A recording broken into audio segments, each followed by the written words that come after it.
अब यार गर्मी का मौसम है, आप वेकेशंस एंजॉय कर रहे हो, आइसक्रीम खा रहे हो, कुल्फी खा रहे हो, बट बुरा तब लगता है जब आइसक्रीम खत्म होने के पहले ही पिघलने लगती है। आपके साथ भी हुआ होगा बहुत, बट इसके पीछे भी एक सिंपल साइंस है। आइसक्रीम गर्मी से पिघलती है। सो यहाँ पर चेंज ऑफ स्टेट हो रहा है। सो इस लेक्चर में हम डिस्कस करेंगे इस चेंज ऑफ स्टेट के बारे में और कुछ ऐसे ही interesting facts. Hello everyone, welcome back to study with ease. ये है लेक्चर 2 इस सीरीज का। आज का टॉपिक है effect of change in pressure and temperature on states of matter. So let's start. So हमने पिछले वीडियो में देखा था कि मैटर एग्जिस्ट इन 3 स्टेट्स। आज हम देखेंगे कि ये मैटर एक स्टेट से दूसरे स्टेट में ट्रांसफॉर्म कैसे होता है। देखिए, किसी भी स्टेट को ट्रांसफॉर्म करने के लिए we have to work at microscopic level. आपको याद होगा जो मैंने लेक्चर 1 में बताया था कि जो सॉलिड्स होते हैं they have tightly packed particles and liquids have some free spaces between them. आपको यहाँ पिछले लेक्चर्स की लिंक मिल जाएगी। सो हमें सॉलिड से लिक्विड करना है, तो ये जो स्पेसेस होती हैं पार्टिकल्स के बीच, हमें उनको बढ़ाना या घटाना होगा।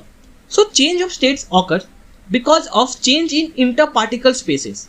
सो देखिए, इसके बेसिकली 2 वेज है। First is by changing the temperature, या तो हम चाहें तो जो तापमान होता है उसे बढ़ा सकते हैं या घटा सकते हैं। और जो दूसरा है it is by changing the pressure, हम चाहें तो उस पर प्रेशर अप्लाई कर सकते हैं या फिर कंप्रेस कर सकते हैं, उससे भी चेंज ऑफ स्टेट ऑकर होगा।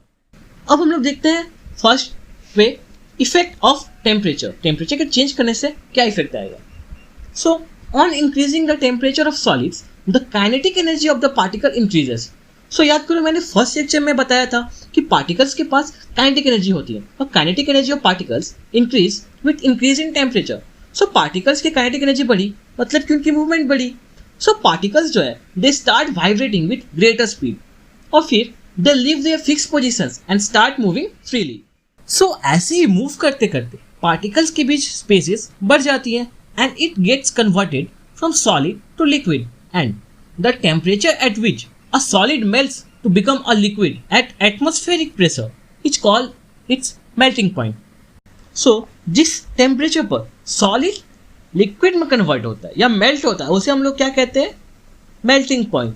सो एटमॉस्फेरिक प्रेशर का मतलब क्या होता है, जो नॉर्मल एटमॉस्फेयर, जो एटमॉस्फेयर हमें सराउंड करता है, जो पृथ्वी को सराउंड करता है, उसका जो प्रेशर अप्लाई होता है उसे हम लोग कहते हैं एटमॉस्फेरिक प्रेशर। सो एटमॉस्फेरिक प्रेशर के बारे में आगे और डिटेल्स है। ओके, सो आइस या कोई चीज सॉलिड स्टेट से लिक्विड स्टेट में कन्वर्ट होती है, उस प्रोसेस को हम कहते हैं फ्यूजन। ठीक है, the process of melting that is the change of solid state into liquid state is also known as fusion. Again underline sentences को आपको याद रखना है, बहुत इंपॉर्टेंट है एग्जाम पॉइंट ऑफ व्यू से। सो हमने पहला वे देखा that is by changing temperature. So इसे ऑब्जर्व करने के लिए हमारे पास एक बहुत ही फन एक्टिविटी है। सो यहाँ पर भी हम एक्टिविटी में आइस यूज करेंगे। सो फर्स्टली हमें क्या करना है, ऐसा सेटअप रेडी करना है, एक बर्नर हो, एक बीकर में आइस और उसके ऊपर एक थर्मोमीटर जो कि आइस से कांटेक्ट में हो। सो बेसिकली हमें यहाँ पर बर्नर से हीट देना है और टेम्परेचर को नोट करना है। और यहाँ पर आप चाहें तो इसे स्टर कर सकते हैं सो दैट द हीट होती है वो यूनिफॉर्मली पूरे सेटअप में अच्छे से फैल जाए। सो हमारे पास सेटअप तैयार है, हम बर्नर को जलाते हैं और बर्नर कॉन्स्टेंटली एक्टिविटी के एंड तक ऐसे ही जलते रहेगा। सो अभी टेम्परेचर जो है वो है 0 डिग्री सेल्सियस और आइस मेल्ट करना स्टार्ट हो गया है। अब क्या होता है कि एक बार मेल्टिंग स्टार्ट हो गई, टेम्परेचर एकदम कांस्टेंट रहेगा एट 0 डिग्री। आप कितना भी हीट दे दो, जब तक ये पूरी तरह से मेल्ट नहीं होगा ये टेम्परेचर नहीं बढ़ेगा। बट हम तो इसे अभी भी हीट कर रहे हैं, तो हीट जा कहाँ रही है। एक्चुअली आपने पढ़ा था कि जो सॉलिड्स होते हैं उनके बीच कुछ फोर्सेस ऑफ अट्रैक्शन होती है। सो ये जो हीट है उन्हीं फोर्सेस को ओवरकम करने में यूज हो जाता है और उनके पार्टिकल्स के काइनेटिक एनर्जी में ट्रांसफर हो जाता है। अब ये तो थर्मोमीटर में शो नहीं करता, तो इसे कह सकते हैं कि ये हीट छिप जाता है। तो इसे ही हम कहते हैं latent heat. The word latent means hidden. So यहाँ पर एक इंपॉर्टेंट डेफिनेशन है, काफी बार क्वेश्चंस आते हैं।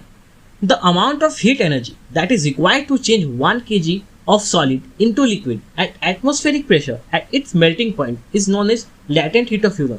सो देखो, अगर बीकर में 1 किलोग्राम आइस होती तो उसे मेल्ट करने के लिए हमें जितना हीट देना पड़ता उसे हम कहते हैं लेटेंट हीट ऑफ फ्यूजन, छिपा हुआ heat of fusion. So melt होने के बाद आइस वाटर बन जाएगा, बट ध्यान रहे टेम्परेचर अभी भी 0 डिग्री ही है, बस लिक्विड फॉर्म में चेंज हुआ है। सो 0 डिग्री पर आइस भी हो सकता है और वाटर भी। अच्छा, आइस में ज्यादा एनर्जी होगी एट 0 डिग्री या फिर वाटर में जो कि 0 डिग्री पर है। देखिए, हमने आइस को हीट किया to convert it into water at 0 degrees. So हमने उसे कुछ हीट एनर्जी दी। सो वो हीट एनर्जी वाटर में स्टोर हो जाती है in the form of kinetic energy of particles. ठीक है, so particles in water at 0 degree celsius have more energy as compare to the particles in the ice at same temperature. अब हमने ice से water तो बना लिया, अब इस एक्टिविटी को आगे परफॉर्म करते हैं। सो जैसे जैसे टाइम गुजरता है वाटर की टेम्परेचर राइज होती है और एंड में वाटर बॉईल करना शुरू कर देता है, वाटर वेपर में कन्वर्ट होना शुरू कर देता है रफली एट 100 डिग्रीज। सो इसे ही हम कहते हैं बॉइलिंग पॉइंट।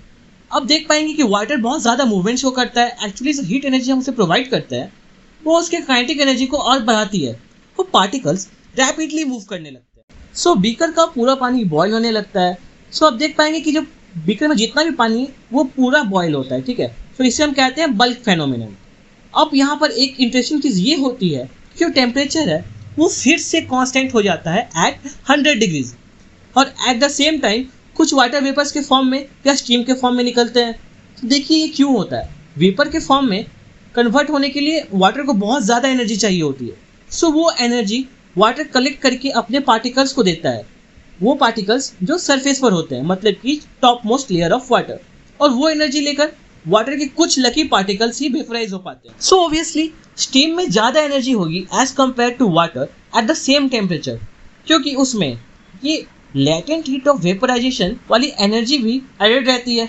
सो यही रीज़न है कि steam is more dangerous than boiling water and causes more severe burns on the skin than the boiling water. आपने बहुत बार देखा होगा कि आपकी मम्मी आपके वुलन क्लॉथ्स जब स्टोर करती है तो उसमें कुछ ऐसे बॉल्स डाल देती है और वो धीरे धीरे सबलाइन हो जाते हैं। So sublimation is a change of state directly from solid to gas without changing into liquid state और वाइस वर्सा।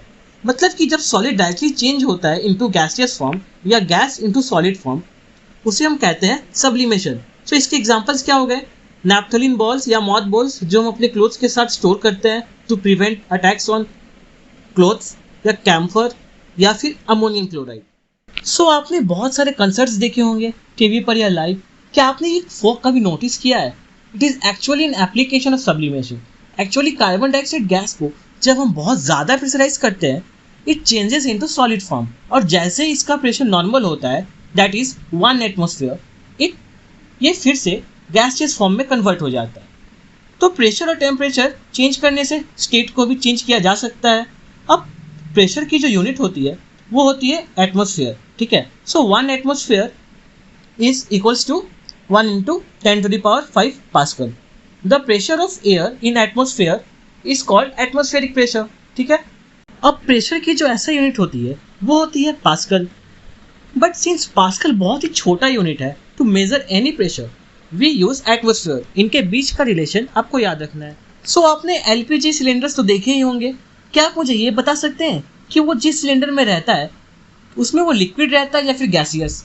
एक्चुअली वो सिलेंडर में लिक्विड के फॉर्म में रहता है।